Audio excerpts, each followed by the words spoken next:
The final map in this series. Will Rogue fall with a huge upset 0-3? Or is he going to claw his way back into a game number 4? Let's find out right here, right now. This is a Star League Season 2 Challenger. I'm Wolf, with me is Moonglade, and the game has started.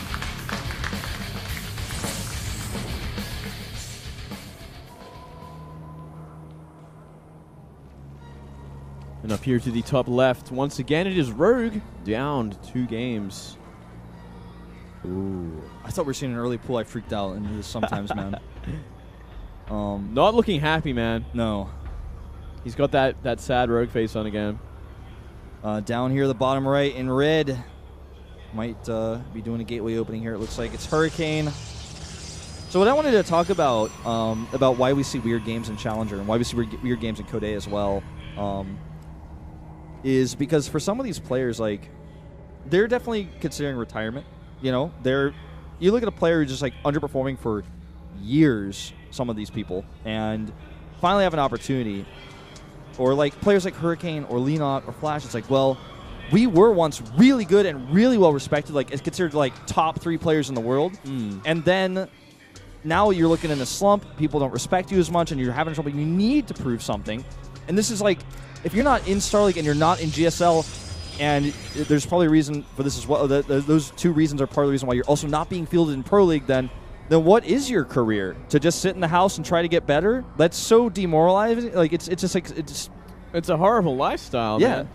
You're not going to be making money, and a lot of these teams, it's just sitting in a pro house. You've got to be winning something, you've got to be winning rounds of GSL or winning rounds of Star League.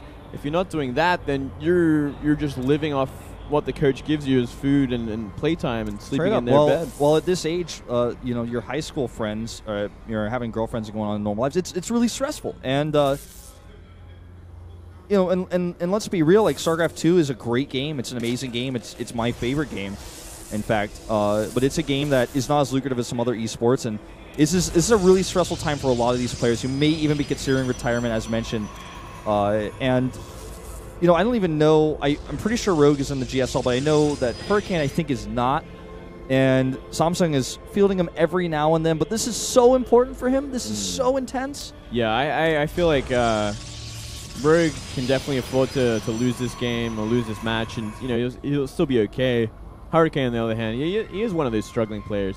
I guess you could say the same for Leonot. You know, Leonot's doing great, but he's on a team that doesn't have a sponsor. They're struggling. He's probably trying to, you know, win these rounds just to make money so he can maybe have fun, enjoy his young adult life and whatnot. And literally, he just said in his interview, so relevant to what we're talking about, that if he doesn't make it in Challenger League, then Yoi's going to make a move back to Taiwan. Because let's be real, like, Leonot is better than most Taiwanese players, so he can actually perform a lot better for the team there. But then he wants to prove he's top tier, can actually be one of the best players in Korea, like he used to be, and make that big money here. And obviously, Yoi's going to support him in whatever he does, but if he doesn't win here, it's hard to argue that he should be in Korea instead of Taiwan, where he could just be getting that easy money, those easy wins over in Taiwan. That is a very good point. But that's like, for a Korean living in a foreign country where you're dealing with translators, for example, to deal with your everyday life and your teammates even, obviously you'd rather stay with StarTale and stay in Pro League and perform in the highest league and have that extra respect. You can go to Taiwan later during the off-season maybe, but for right now he wants to stay in Korea. Yeah. And that's tense, because if he loses to Flash, then maybe he's got to go back to Taiwan. Be a hard situation for sure. Be away from friends, family, your native tongue. As we see this game kind of unwind, still a while to go before we really can flesh out anything, other than we do see an early third base coming up at around 5:30 for Rogue. And gateway expand for Hurricane. Hurricane just has to win this one more game. He's out of Challenger. Into the next stage. Sorry. You're welcome. No problem, man. I had to ooh there for a second. I had to do the Korean commentator thing. Go on. Oh, we're fine. So we are seeing the Forge now. So this is the next plan for Hurricane. Get that +1. Probably go for an early third base. Starting to look that way.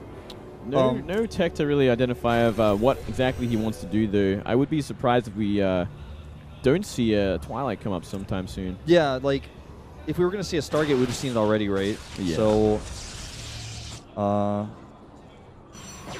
don't know. He wants to clear up the scouts before he does anything. actually supply blocks Rogue with that Overlord kill. In fact, going to get another one, so Rogue got to make a lot of extra Overlords. And there's the +1. Nexus first, and then I think we're going to see a Twilight Council in just a second. Right? I mean, what else is he's going to make a choice soon. I mean, he could just be saving for sentries at this point as well. He's only got 3 gases so far, which is kind of interesting. He is supply blocked as well. Both players. Yeah. These two guys are very clearly insanely stressed out. They're like not even playing the best games of their lives right now, to be honest. No, it is that way, isn't it? It's quite kind of strange. We saw like a spine go up for Rogue, and then he canceled it. He's like so nervous. 4 gates, 5. Looks like we might just see a empty third +1 timing attack here. I think you might be right there. Yeah, 5 gates on the way. So it's going to be 6 gates. He's adding a lot of sentries. Maybe he's kind of identified that Rogue is not in his on his aim game today. This is so stressful for Rogue right now because both of his Overlords got killed. He saw nothing. He can assume there's a few different things. The most likely he assumes is just, okay, he's going to draw up his third base a little bit, +2 Stalker, but 7 more gates. Oh, and Rogue has no idea what's coming, and there's no way for him to scout until his Overseer is ready. His Lings are turning back as well. Like, he's only got Lings. He's making a Roach Warren now. He's making some spines. He's made 1 spine. He's actually in the dark at this point. He knows nothing, and until that Overseer is morphed, he won't be able to see anything, and that is going to be too late, Moonglade. It's going to be too late. It's going to be far too late. Is he going to drop down a... He's still got a while before he can even make a Hydra Den. There's a big window for Hurricane to just kill him at this point. Hurricane does have the follow-up with a Twilight Council to possibly... you know, just poke a little bit with this one, then do a bigger follow-up push. He is still making some probes. He's really committing to sentries behind this, and he is actually making Twilight. But let's see, he's actually going to use it as well, so it's kind of interesting. We did see such a massive amount of gateways being added, but now he's not going to fully commit to it. Did he actually get scouted? He did. Well, this pylon got scouted. He's going to cancel that. This pylon got scouted too. That's all that got scouted. There's no gateways that have been scouted. We are seeing a big warp in now. It seems like he kind of like half saturated his third base. Started adding Blink. No +2 there. That Infestation Pit's at the third base too, I'm pretty sure. Yeah, it is. So he could actually lose that. That would be pretty unfortunate. Can recall from this. Exactly. I think he's just going to fight, take good trades, and recall and do a follow-up with Blink. He hasn't started +2 for some reason, but... Well, he should add Guiding Shield. There it is from the behind there, and that Time Warp's going to kind of help zone these queens out. Mothership. Get that back. Ooh, that means no recalls here. Yeah, he better start warping, and he is going to start warping again. He's like, well, actually, I'm committed now. These force fields are perfectly zoning these units out. Oh, yeah, they are doing fantastically. He needs to get more units up here, though. He is going to be running out of force fields very soon. And with that snipe on the pylon we saw earlier, you could just see how important that is. I think he will be able to continue to fight for just a moment here, but I don't think this is going to win him the game, not like he planned. Not at all. Not at all. He is going to have Blink very shortly, though, but no +2 behind this, which is also kind of a big thing when it comes to Blink Stalker all-ins. Burrow is also about to be done, and his Robo is just finishing, so there could be some moments where Rogue could use that Burrow Micro. He won't know that for sure, but just put all the information out Blink there. is finished. Doesn't want to Blink on top of those guys there. This is starting to look like a Myungshik all-in. It's like, all right, well... Well, he lost all his sentries, which is such a big problem here. Yeah. It's just something you can't afford to do if you're going to be going for a Blink Stalker all-in. You need them so badly. If he even gets a few Swarm Mouse out here, he's going to be great against the follow-up push. Yeah, he really will be. Oh, late Blink there. Wow. Yeah, losing a Stalker or two. Look at that unit tab. It kind of tells a story. It's like, well, there's 18 Stalkers and some probes. Nothing else. Just warps in a few more units. Yeah, 7 Swarm Hosts on the way as well. I think more than enough to stop this. Yeah, I think he's going to have to make a bay. Did he scout the Infestation Pit? I don't think so, right? Can you check that? No, nope, he did not. Well, Warp Prism on the way, Dark Shrine. Hurricane is kind of like picking a piece out of everything. He's probably going to add a Stargate soon, too. Well, he should probably add like a second facility and that bay and just go into hard Colossus after his DT shenanigans to try and power through this while Hive is not on the map. So it's like, I'm real, bro. I'm not a changeling. Trying his best. We're going to see a Zealot drop here. Look at this aggressive move out by Rogue. He's like, no, I'm in such a good spot now. I'm even going to siege up your base. Oh, it's brave. I'll tell you that much. Because we are seeing that big counter from Hurricane. Ooh, this could get really weird. It's gonna get. I think it's gonna be another wonky game, Wolf. This is gonna get really weird. Gonna get wonka doodle doo. He's gonna see this army now with the observer, and he's gonna maybe try to catch this. He has blink. Where are the force fields? There they are. Oh, he can kill these Swarmos easily. Blinks on top. Oh my god. So much damage. This is so bad for Rogue. He should actually commit to killing them. He can blink forward on top of these. Gonna go for the roaches. Okay. All right. These Swarmos aren't barred again. They're actually, one's going to get picked over the back, I feel. Nope. Here comes some Zealots as well, and the Warp Prism is right in position. DTs. There's DTs in this mix now. Oh, there's no detection whatsoever either. One big problem, though, is these Locusts. They're doing a bit of work. Yeah, they just spawn. It's still not going to be enough. I think it's just game. I think so. The Overseer can be sniped, and that's exactly what happens. That is going to be how Rogue gets 3-0'd by Hurricane. What a weird day of matches. I'm glad we're not doing predictions for this day, I'll tell you that much. Me too. Whoa, what are we watching? I can't even believe this is happening. I have no idea, Wolf. This is what Challenger is like, man. It's just like these players are so stressed out that you see games that would never occur. Or should never occur. Should never occur. This reminds me of like how stressful the up and down match games used to be. Up and down match games used to look like this sometimes, where it's like, what the hell are we watching? Yeah. Well, you're going to see one last hurrah of these roaches against Immortal Blink Stalker. Not going to happen. And I hope we don't get to see Rogue's face after this game, because it's going to be pretty sad. Well, I'm surprised he's been able to stay composed throughout this game. Burrow movement isn't going to be too useful against this army comp. There's the pickup on the Immortal. He actually is going to have to get out of here. Yeah, he's just blinking back. He's killing so many Harvesters that I think he's going to be okay with this. Yeah, I don't think there's any way he can really lose at this point. You just warp in some more Zealots here at the front to keep tanking. He could just warp into the main now. He has Colossi at home.